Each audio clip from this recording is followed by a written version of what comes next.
Welcome to The Whole Pineapple. I'm Ruby Boris. And I'm Ann Judge. The Whole Pineapple is a podcast about wellness focused around fertility. And on these weekly mini episodes, we bring you bite-sized ideas for you to snack on. Like breathing exercises, book reviews. Maybe we'll review some scientific research, or we'll share some wellness and fertility stories from our listeners. So if you're looking for a tip or a trick related to your fertility and well-being, then you've come to the right place. Let's dig in.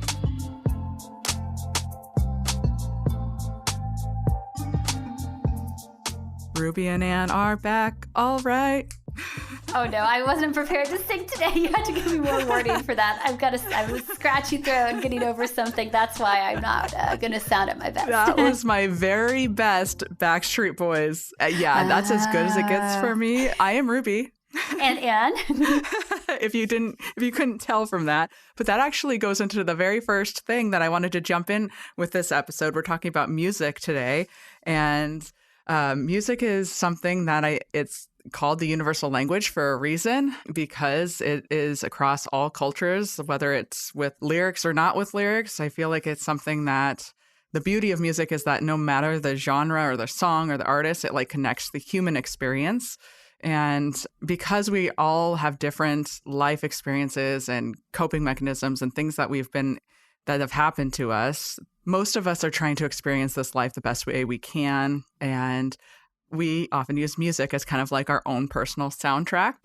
So I thought it'd be fun to have an episode about different songs that might be appropriate for all the feelings and the ups and downs that go along with infertility and IVF cycles and all of that.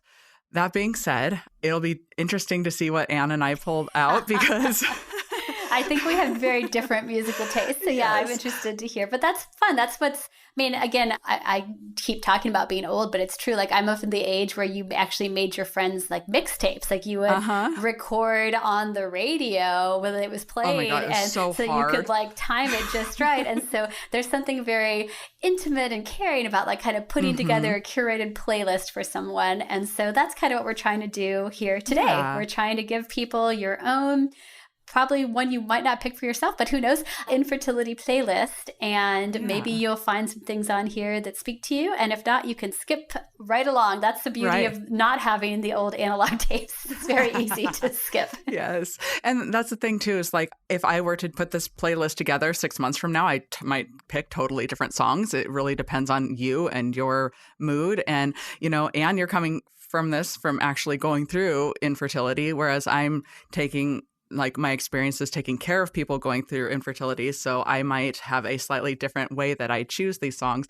What's fun is I'm going to create a Spotify playlist that's public. So we'll put that on our website and we'll put it in the show notes so you can actually go and listen to our specific playlist. And I don't need your public feedback about my poor song choices, because it's interesting that you would say that you think yours would be different, because mine would not be. I feel like when you've read people talk about, like, you kind of get locked in of like your hairstyle and your musical taste, and everything is like your high school years. And I feel like, I'm a 90s Midwestern girl, and I don't feel like my song choices have evolved all that much. And I think, most of the things that I'm going to mention are the things that like spoke to me, 15 years ago. And so I don't have a whole lot of common new pop. We see, because we're also on Spotify, we get to see our lists of like, it gives you some weird stats. And one of them is like, your listeners are also listening to, and it was Taylor Swift, right? Taylor Swift is like our number one also listeners listen to, but I think that's probably just across Spotify. It's popular it's too. Pretty, one of those. I can tell you right now that Taylor Swift is not on my list, not because, I have anything bad to say about her. I'm not a Swiftie. I totally appreciate her musical talent and her songwriting skills. It's just not for me.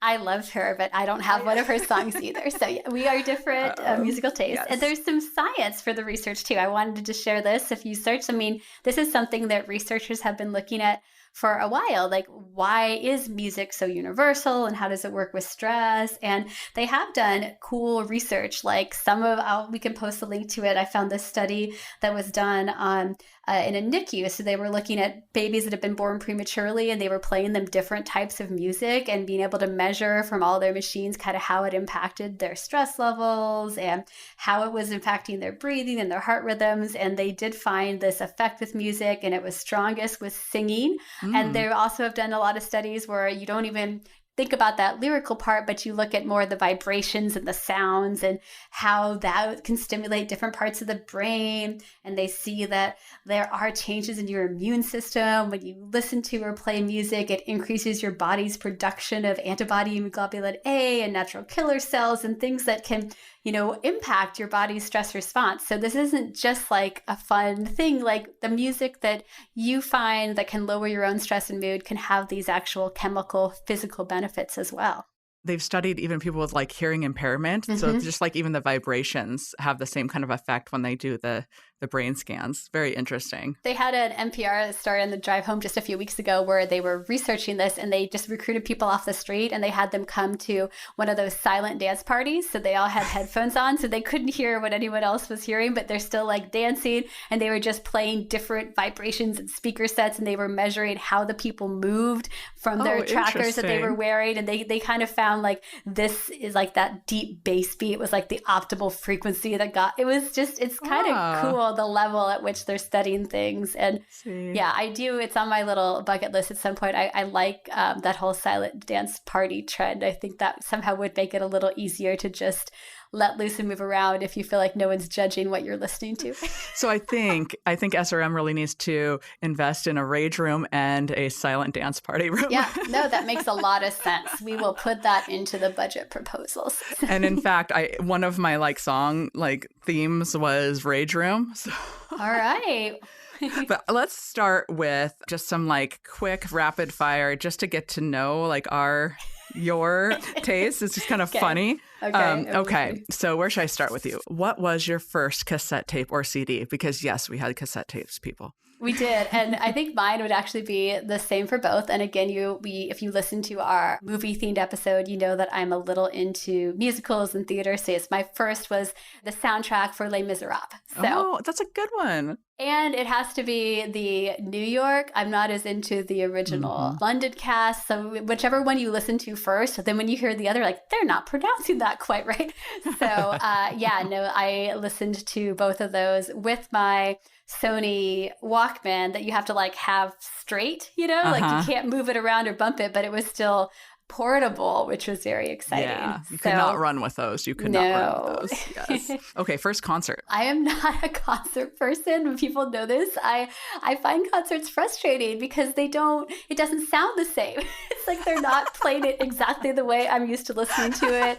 And I don't like having to pay a ton of money to stand up for an hour. So yeah, I think my first concert would have been in college, someone dragged me to a Dave Matthews concert, which I think also influenced this, because if you've ever been to a Dave Matthews concert, it's his songs are already long. It's let's play this song for 20 minutes. How can I make it sound even less like the song you've heard on the radio? Oh my God. So that was my first. Are you along with my husband and just are not a Dave Matthews fan? Whereas I am I love Dave Matthews. I can handle it, but the fact that he just riffs on everything, that's what people love about it, right? I mean, people that come to the shows every year, you're just in the zone, and I'm all right, when are we wrapping this up? So.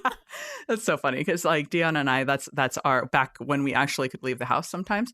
It was concerts. I think we actually still have some tickets for Guns N' Roses that we had early 2020, and they have yet to come back here. So what was your first tape or CD and first concert? Yes. So first tape was TLC. Okay.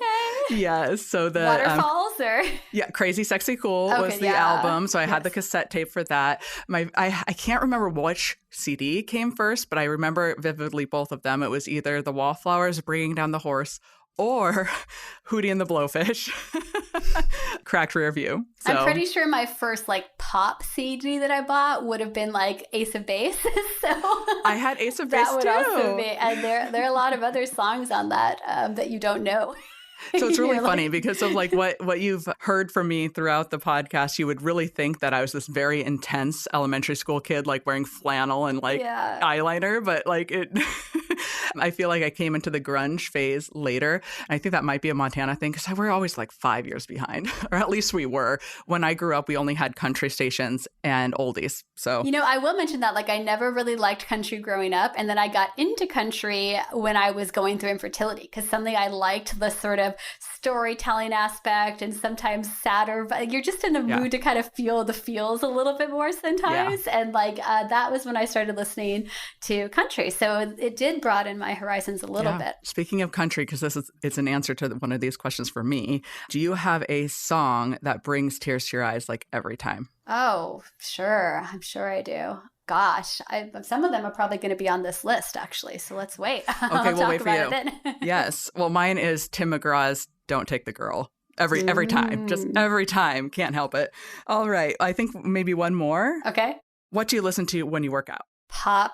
Actually, no, I just got my year in review on Spotify, and I'd say it's like a good 70% show tune type stuff. Like Broadway is what they call it to make me sound fancy, and then mixed in with like pop. And then the occasional, but usually it needs to have a certain beat to it because mostly what I'm doing is running. So I have kind of my general playlist and I have my like what I call race day playlist where like every song is kind of more of that same good tempo. Pacing. But there's still a lot of Hamilton on there. There's still a good beat in a lot of those songs. It's fine.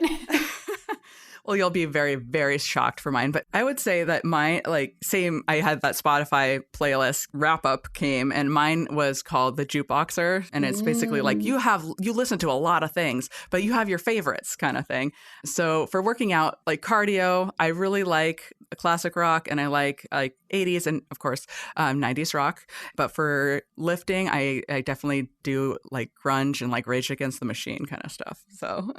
Mine, I can't remember what they said it in a way that was a little trying to sound less judgmentally, but it was where it was basically like, wow, you listen to the same things a lot. It was like the comfort seeker, something about like the ones you listen to a lot. And that is definitely true. So. Oh my God, that's funny. All right. Well, enough about us. Let's talk about, well, I guess it's still about us because we picked these and stuff. So do you have an overarching like infertility anthem? It's funny because looking back at stuff, it's like the ones that I would pick are very much like the basic song. Like I know it was just going to be like Midwestern white girl infertility. Like that's just I could not be more basic, but that's true. Like if you search YouTube videos and you get these are the songs that are in the background of the compilation videos, but they speak to me. So I like Brave by Sara Bareilles. I like that. It's got the beat. It's got the like, you're going to be brave and you're going to show us. And it just feels like it pumps you up about something hard. You could even do Fight Song by Rachel Platten. That's like the most basic, but it's true. It's like, here you are, you're your small boat and like, you're going to fight anyway. And then I'm a little sad because I really liked this song in terms of when I was having the feels of just like waiting for this so much wanted pregnancy, but the 1,000 Years by Christina Perri, which I liked as a song, and then they put it in the Twilight movies. Oh no. And then it got even more associated with like sorry for Twilight fans. I know, and I like Twilight. I like the books, but I feel like so if you like went and you look online for videos, those are the background songs people put with all their stuff, but they still speak to me because I am just apparently grounded in my early 2000s infertility journey. Yeah. Well, that's actually perfect because a lot of mine, like when I was preparing for this episode, I was realizing how many songs could be applied to infertility, even though that wasn't the original goal of it. So mine that I really think is a pretty good anthem is Kate Bush, Running Up That Hill. Okay, because it's all about like talking about wanting to switch places with people and like going through something hard and things like that. So it's like, it's a good one. And Kate Bush's beat is great. All right. If we were to go to our very first fertility appointment, do you have one that would like prep you up for first visit? Okay. I don't know if it necessarily preps you for first visit, but I mentioned this on one of our really early episodes, which is soon after I saw Encanto.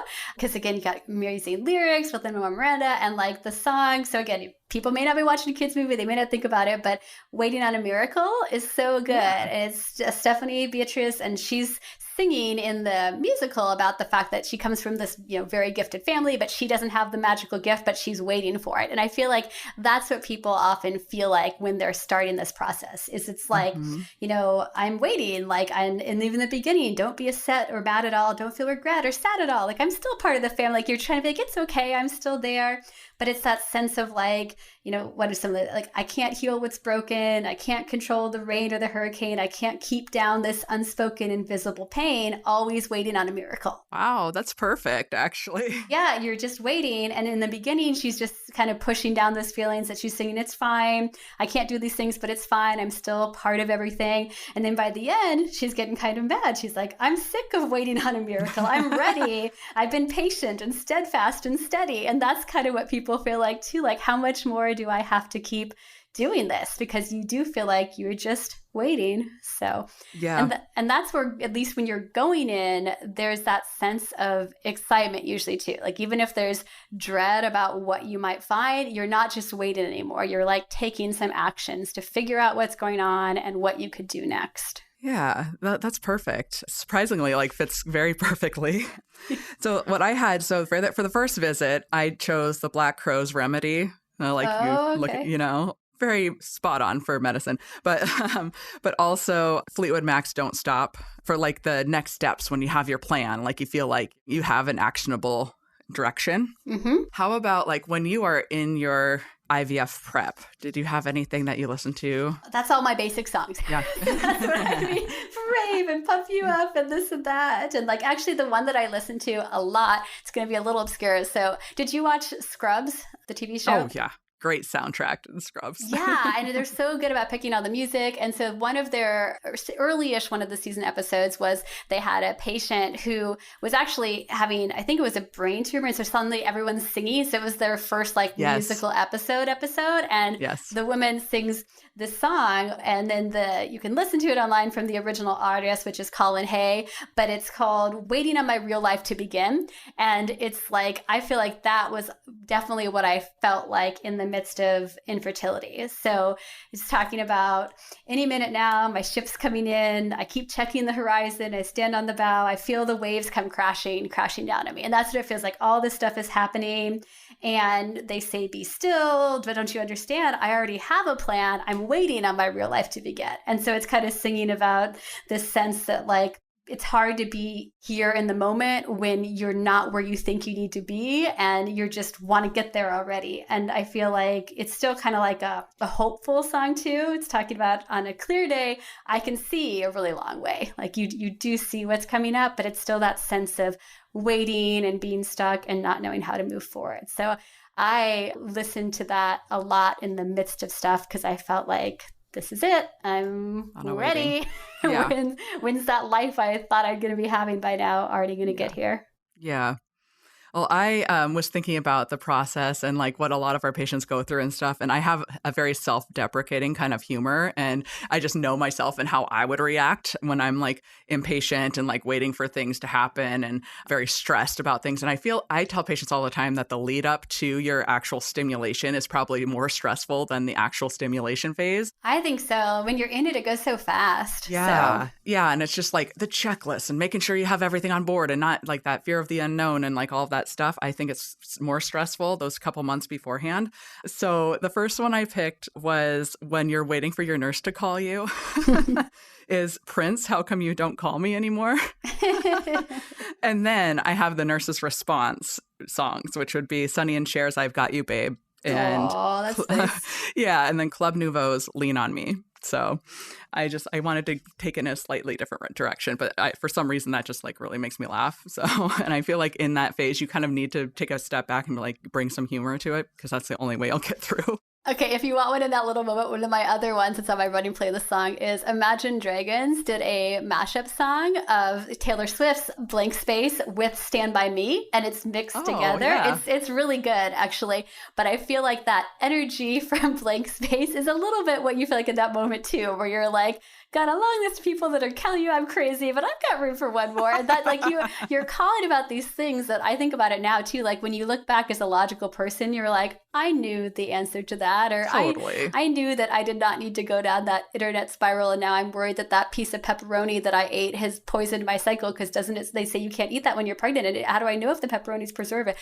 Yeah, your mind spins out in all kinds of odd ways at that moment, but it's okay because you've got someone there supporting you and who's going to be there and stand by you. So yeah, and if you're ever wondering, like, your nurses are thinking about you during that time. But yeah, and that's the thing, it's totally understandable, those spirals, and like literally everyone's going to have at least one moment that they go through. So sometimes taking a step back and bringing some humor can like help a little bit. And for stimulation phase, I was thinking a lot about the injections, and I don't know why, but for people that have never given injections before, there's a lot of fear with it.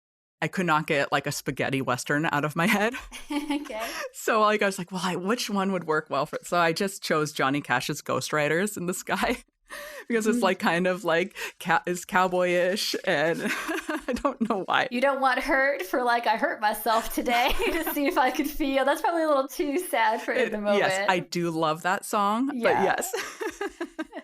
And then Foo Fighters, All My Life, that's also when you're in the stimulation phase, you can like day by day or an injection by injection. It's like done, I'm on to the next one, done kind of thing. So, and I had to get some grunge in there, you know. There's more, but go ahead. Let's see. So retrieval day, this is also where I had a little bit of fun. I was going to say, yeah, when you were in the OR, did people like have headphones? Did people want to like listen to stuff as they were coming out? Or okay. Yes, and this was pre-COVID too, and that's back when partners could come back into the OR as well. But you couldn't really have like speakers or anything because of just the way the OR is set up. It's just curtains kind of thing. But I was thinking about like what I would listen to, because like in the OR, it's just very glamorous. You have your hospital gown and you have your lovely hair cap and you have your non-skid socks on, or your fancy socks. That's, you know, your fancy infertility socks. But I would play Madonna's Vogue or RuPaul's Supermodel. Wow. It's a party in your OR. So if you had silent dance party with your headphones on, they would have no idea what you were doing. Right. I have one dedicated to the anesthesiologist, because if you request this, I guarantee you're going to get a snicker from your anesthesiologist. The Ramones, I Want to Be Sedated. I'm pretty sure I wanted like kind of like Hawaiian, like select key guitar. I wanted kind of that vacation vibe sort of stuff. That works. And that's kind of that's my go-to. This like take me to a happy place sort of relaxation. I could see that too. Like, take me to my island. Yep. Yep. All right. Do you have anything in between IVF and embryo transfer? You know, that's what's so different about the way that we do cycles now. I feel like, now it's just a different experience, because so much of the time now, because we are freezing embryos, it's sort of like your body is at least physically recovered from the retrieval before you're now going through the emotional wait time to know if you're pregnant. And there's still that wait time if you're doing genetic testing to find out if an embryo is normal or not. But I feel like it's not quite the same thing as like analyzing every single sign in your body, trying to decide if you feel anything different when your body is already all over the place because you have all these hormones that are settling down. Like, I actually, from an emotional standpoint, really love the fact that you kind of get time for you to physically recover from that whole egg retrieval process before you're now adding that whole emotional side of knowing if it works. So during that physical time, I mean, everyone's going to be different. Like, some people are going to want to just be mellow. Some people are going to want more of that angry music. You know, I like Titanium by David Guetta. So you have that, like, you know, you're not going to hold me down. Like, I'm titanium, like I'm so strong, anything can happen. Or maybe sometimes you want to put on something like sad and just like feel those emotions and let those out. So you're not trying to like deny the fact that there's so much anxiety and worry there. Yeah. And that's actually, it brings up, I have like one theme was going through something hard, and I have to prepare myself to listen to this song because it gives me chills and makes me want to cry every time. And it is my one like very infertility, pregnancy loss specific song. And it's John Legend's Never Break. And he dedicated it to Chrissy Teigen at the Billboard Music Awards in 2020, shortly after they lost their son, Jack. And it's just like, it just really hits. If you need to cry, that's a good one. And just his voice gives me chills to begin with. So, but it's very lovely. And you can just tell that it's all about like, we're going to get through this. We're strong together and stuff like that. So for embryo transfer day, I feel like in the clinic, I think of the acupuncturists and stuff. So I think, like relaxing music. So I would definitely choose like a Yo-Yo Ma, or I'm going to try to say this like the French person did on Google, the Claude Debussy. No, Debussy. I was thinking of Titanic. Paint me like one of your French girls. You're like, say it like one of the French girls for me. Yes, it's definitely not Debussy, because that makes me think of Gary Busey, and that's not the same thing. But something instrumental. But if you do want something with lyrics, I would recommend Bob Marley and Lauryn Hill's Turn Your Lights Down Low, because they turn down the lights and let you sit there for a minute. It is technically about sexy time, but I think it works here. And you can do from Hamilton, you can do Wait for It when you are waiting, but you're also, it's that same thing of like, why do things come easily for other people? Like Hamilton does all that stuff that's wrong and he's still progressing, and like, but I'm willing to wait for it. The whole point of the musical is that Burr is being overly cautious, but I feel like, like there's a balance to both sides too, that absolutely, it gets that conflict, and he's such a great singer. So yes. Yeah, for sure. Have you seen Hamilton live? Yes. A couple times. For the drive home, I couldn't help but put Fleetwood Mac's Songbird in here. Definitely go listen to the lyrics. It definitely fits. And then waiting for HCG testing. Like, this is where Journey comes back. All right. So don't stop believing, and don't even lie. All right. You know the words.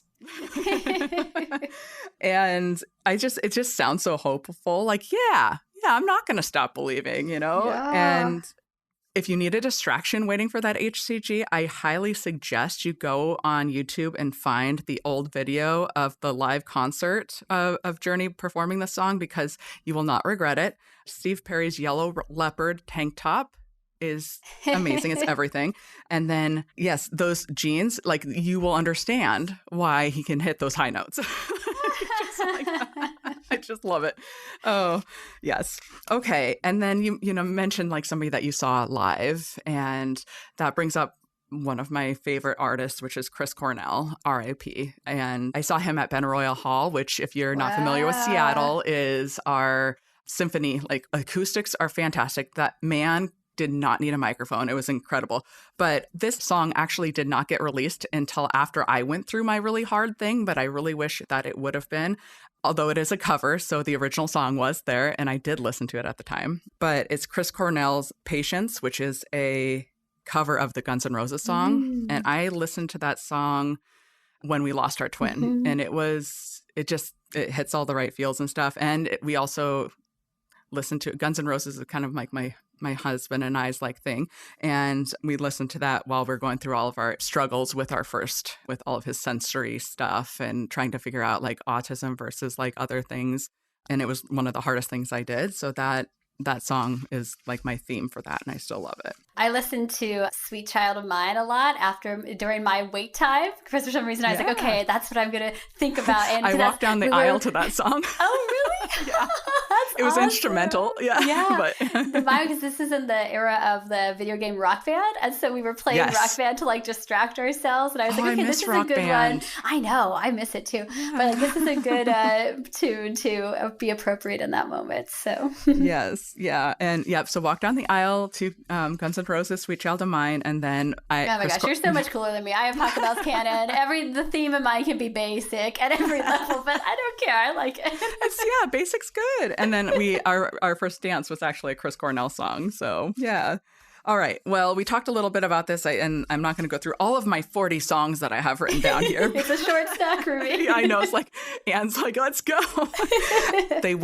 All my 40 songs will be in my list, though. And they'll be peppered with some show tunes from That's mine. right. So it'll be the weirdest playlist. It'll be perfect. And then if you want to suggest some songs, we're going to have a playlist that is like listener suggestions. Ooh, that's because good. I really want to like paint a picture of how infertility is. It affects everybody, and we can have all different genres and different tastes in music, and that can represent that it really impacts so many people. So I wanted to do like a self-care thing, because there is a lot of like times where you're very negative with yourself during an IVF cycle or with infertility, and you're just like, it's hard. It's really hard. And so it's sometimes very easy to not talk to yourself nicely. This is a relatively recent song, but it's Rufus Du Sol's Treat You Better. And one of my favorite cycling instructors pointed out that a lot of love songs can be directed at yourself. And I just loved that. And this song is like, if you listen to it, it's like, I just want to treat you better. And it's just perfect when you are going through something like that. Oh, that's good. That kind of plays into mine, which is also my like sad song, is She Used to Be Mine by Sara Bareilles from musical Waitress. Terrible musical. Do not recommend, especially if you're going through infertility. Oh my gosh. I saw it not too long after. So spoiler alert if you're going to see Waitress, but it's all about an unintended pregnancy. And that's just like the worst plot line, right? When you're trying. And then her way of finding kind of healing is that she ends up having an affair with her OBGYN. And I'm like, he is going to lose his license. This is not a cute, meet cute romantic story. So anyway, musical terrible, but song is beautiful. And it's the song, she's kind of singing it about how this pregnancy has changed her. But I think you can see it as, again, kind of singing it to yourself too, because it's all about not being the person that you thought you would be. So it's talking about, you know, it's not simple to say, but most days I don't recognize me, that, you know, but I still remember that girl. She's imperfect, but she tries. She's good, but she lies. She's hard on herself. She's broken and won't ask for help. Oh, I just she's got messy, chills. but she's kind. She's lonely most of the time. And I feel like that's how it feels, you know, but she's singing about, I still remember that girl who was reckless just enough, who could get hurt, but learns how to toughen up, and she's going to try and be better. And, you know, she's gone, but it used to be mine. And I just feel like that's kind of my song for these moments, because remembering who you were and that you are still that person and how to get back to that sense of self. And it's a beautiful song. So just ignore its origin story and just take it as a standalone.